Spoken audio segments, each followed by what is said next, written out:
Good afternoon, Mustafa. Hi Mustafa, how are you? Thank you for allowing us to present. We'll now begin presenting our presentation on the Prominent Hill mine design. I'll pass it over to Nero. Hi Mustafa, I'm going to start with the task 3, the rock properties.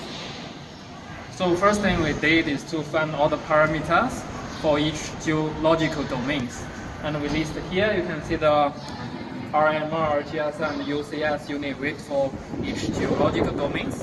And now we pick our geotechnical domain based on those parameters and make this rough cross section to separate the four geotechnical domains, as all the cover sequence for one geotechnical domain, and the basement has 3 geotechnical domains.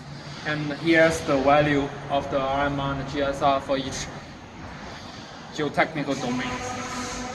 And then we found the top-round failure criteria and also the shear strength parameters for each geotechnical domain, and list on here.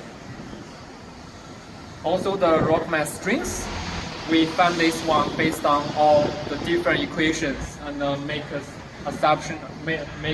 summaries here, and also do the statistics like minimum, maximum, average, and the standard deviation to find the best value of that.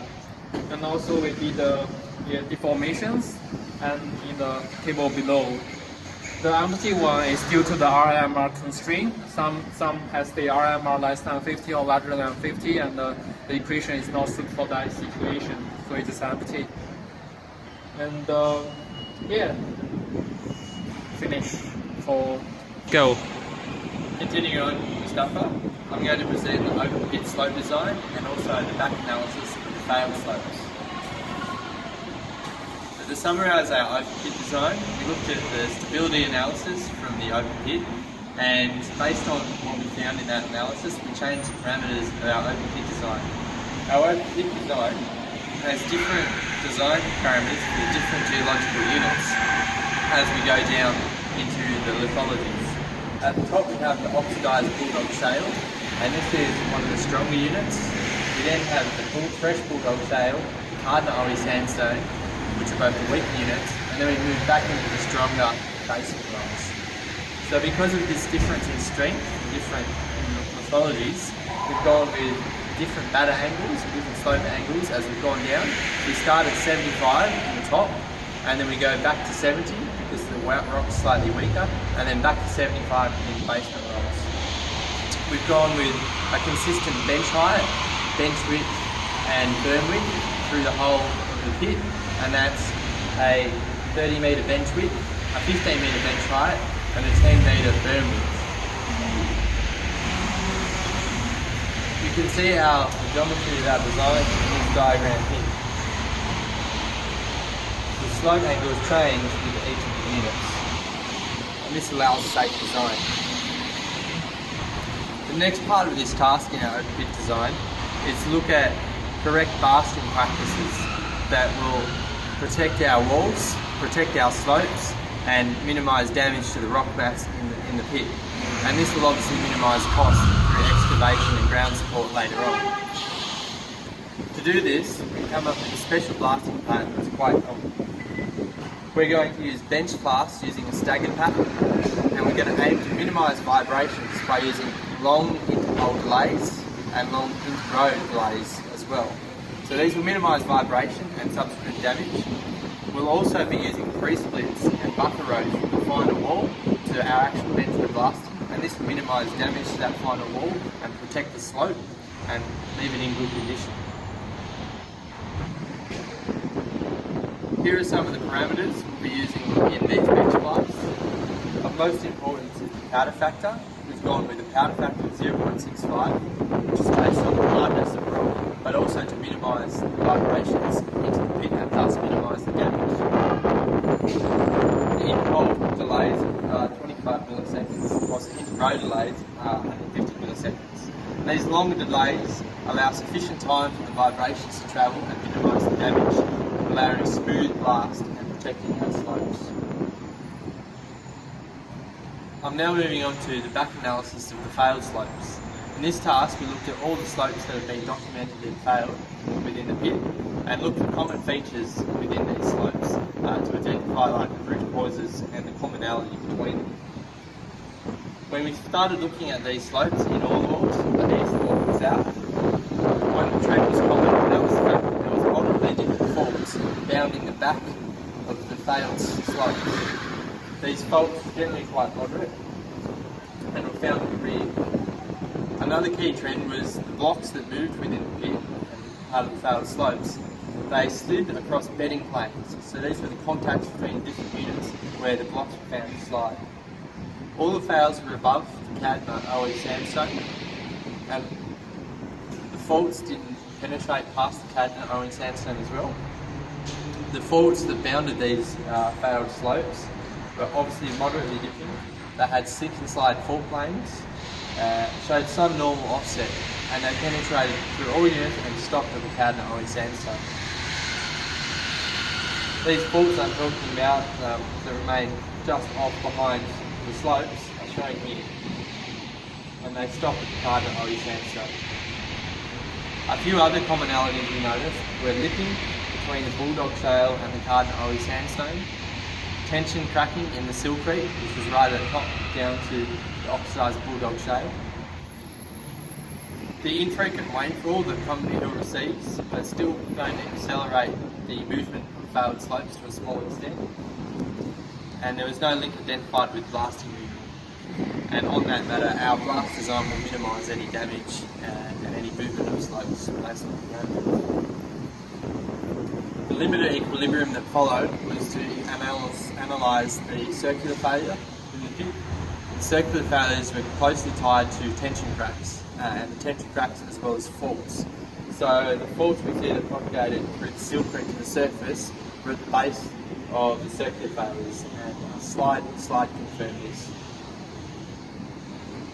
So to summarise, the open pit slide design we have based on these parameters is safe with a low probability of failure, but if we have a recommendation, it would be to maximise the slope angles, which would save more money and create a higher net present value for the particular mine design.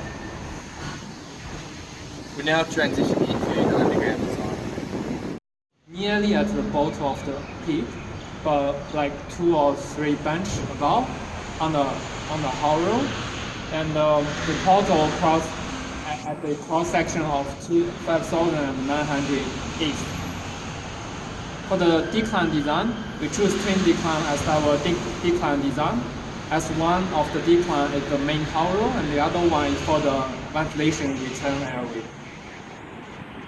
As you can see the picture here, the portal starts from here with a gradient of 13 degrees and the axis to the all, and the decline is down to the around 550 meters at the bottom. We choose the decline dimensions based on the track height, miles, and also the geometry of this part. I think this result is too noisy. Mustafa, I'm going to start with the underground part. So first of all, we choose the portal. The portal is located at nearly bottom of the pit, but 1 or 2 bench above.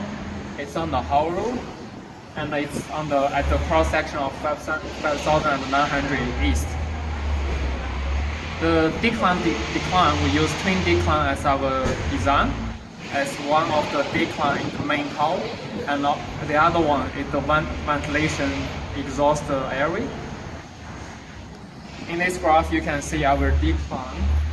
This is the portal, and when you're entering the portal, you have a gradient of 13%, and it going to the axis to the all.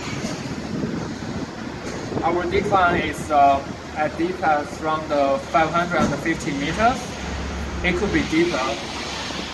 And then we choose the decline dimensions based on the track height and wells, and also the ventilation depth. You can see it's 800 millimeters. And we make the exception for this graph on here. So we end up with 4.5 meters by 4.5 meters. Can you stop for a second? So we end up with decline dimensions of 5 meter, 4.5 meter by 4.5 meters. So this is the cross-section view of our decline. And next part, we did the structure and the non-structure analysis for our decline operations. We use OnWhich software for our structure analysis and phase 2 for the non-structure analysis. For the OnWhich input, we choose the closed hole, ball hole 244 as the joint set, where the joint set comes from. We have a 6 joint set and we input to the OnWhich. And also other parameters.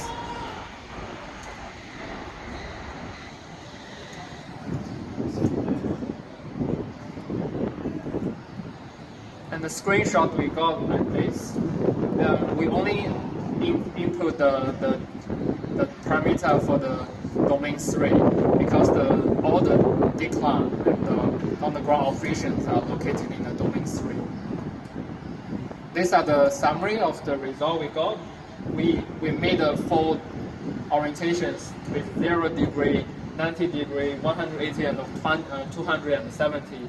And all the results for the different place we listed here, and the result shows it's stable. And now we move to the non-structure analysis. For the phase 2, we made this structure, and also we input all the data for the parameters for the domain 3. And now we have the result as the 60 factor. As you can see here, the roof and the floor has the 60 factor less than 1.5, and we made a summary here. As you can see, for all the deep depths, we have a 400 meter, 500 meter, and 600 meter. All the roof and the floor are very low, so it's less than 1.5. It's not really good. The next part, we did the classification system for the Q system and RMR.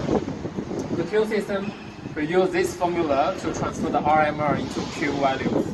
And now we have the ESR from this chart because we are permanent amount of opening, so we have an ESR of 1.6. Now we made this equivalent dimensions. Use the span, which is 4.5 meter, and divide by 1.6, we got 2.8 as the equivalent dimensions. And then we work out the ground support system of our underground. It's bolt spacing in the on shotcrete area. The next part, we work out the length of the bolt, 2.4 meter. Next part is RMR.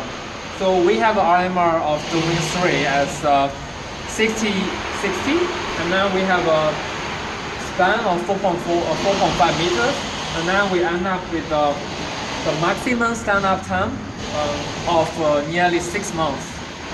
And also based on this chart, we got the RMR of 60 and end up with the bolts and the mesh ground support system. And now we entering the bolt parameter into the phase 2, and we put the bolts at the roof and also the floor, and the change is very good. So we have a result of the safety factor of the 400 meters, and it's nearly all above the 1.5. Compared to the old stuff, we got lots of improvement. But for the 600 meters, in some area it's still less than 1.5, but it's already good enough. And we don't know if we can mine until the 600 meters. So I think this already shows the positive result. In summary, we have a decline. The decline without ground support is most likely to fail because the low safety factors. And after install the bolts at the roof and the floor, we have a massive increase on the safety factors. And also the last one, it is still a bit low at 600 meters, but we're not sure if we can move on until 600 meters, and we are going to make something different for 600 meters. We may shotcrete or use cable bolts, something else to increase our safety factor when we reach 600 meters. And yeah, thank you. Thanks for listening to our presentation. Hope you enjoy.